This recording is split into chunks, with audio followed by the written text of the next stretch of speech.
Guys, here we are in the Everything MMA booth. The man on the right needs absolutely no introduction, does he? UFC superstar Diego the Nightmare Sanchez is in the house. Diego, thanks for coming down. Oh, thanks for having me. It's been a while since I've been here in Australia, but I'm happy to be back, and all these good fans, all these young mixed martial artists.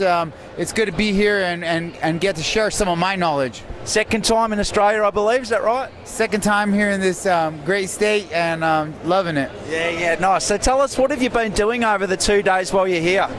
Well, my first trip was to Melbourne, and came over here to Perth after Melbourne, and I've been teaching some mixed martial arts seminars, doing some signings, doing some meet and greets with the fans, and we had a Q&A yesterday, so it got me doing all kinds of stuff, and just having fun, enjoying the healthy environment over here at the Fitness Expo.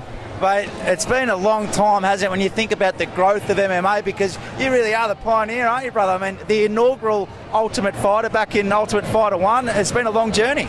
Yeah, it's been quite the journey. I've embraced every bit of it, the ups, the downs, and now it's just the point where I'm just enjoying what I have left in this sport, enjoying every moment of it, and embracing the journey, like you said. And I mean, you've had some absolute wars. I mean, I think back to the Diaz fight, the Campman fight, and particularly the fight against Gilbert Melendez, which for mine was, one of the greatest fights of all time. And I remember the cut that you had in that bout, and I tweeted it myself at the time, and I think I said, face of a warrior. Man, I mean, the inner warrior just come out that fight, yeah? Yeah, it was. I knew it was going to be an instant classic, because me and Gilbert Melendez have that energy and that chemistry to make something great happen, and we always have, even when we used to train together.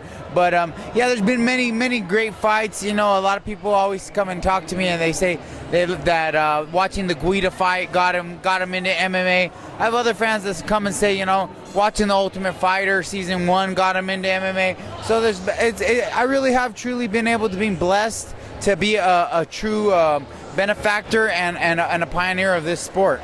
What's the feeling like when you put on a show like you do when you get in the octagon and you got all those people just screaming? And I mean, it must be amazing. It's just a thrill. It's a thrill, man.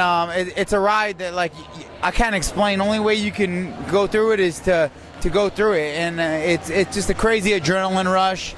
And that fighting anyway is an adrenaline rush. But when you got a great crowd, and you know that you're making people happy and they appreciate what you're doing and you're entertaining people, it makes it even that much sweeter. And of course, you're based out of Albuquerque, New Mexico, out of Jackson MMA, training with our boy Kyle Noak over there. How's that going? Oh, it's going great. Unfortunately, Kyle just recently hurt his knee.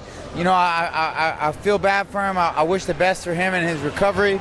But I told him I'd come out here to Australia and try me a Vegemite sandwich, and this morning for breakfast, I gave it a try, and I gave it a try, and I gave it a fair judgment, and I don't think I'll be having any more Vegemite sandwiches, but I ain't gonna hate on it. Nice one, man. Of course, that camp, I mean, it's stacked, didn't it, with some of the best in the sport, of course, with Bones, Overeem's just joined, and Cowboy, to name a few. Cowboy, Condit, we got the name goes on and on. Club Swanson, we have just numerous top level competitors. And when you're training with that type of competition on a day-to-day basis, it's guaranteed to sharpen the sword on all ends. It must be fair to say camp is harder than the fight, yeah? It's fair to say, camp is very similar to the fight, and you're going to have tough competition. And that gives us a good confidence going into the fight. I don't think my opponent fought guys that were as tough as the guys that I was fighting in my training camp. So moving forward, mate, is there a bit left in the tank for the Nightmare? Oh, we're looking at 4 or 5 years, maybe. We'll see. As long as I'm healthy and I can continue to compete and perform with the top level competitors of the sport, I ain't going anywhere. Listen, man, on behalf of the Fitness and Health Expo and all of Australia, we want to thank you so much for coming down. It's an absolute honour to get to meet you, and just how respectful you've been for the martial arts community while you're here. You've covered yourself in glory, and thanks again. Hey, thank you, and big thanks to Rocco and Josco and all the people at Everything MMA and just getting me down here to come do this great seminar and all this good energy. Diego the Nightmare Sanchez. Thanks, brother.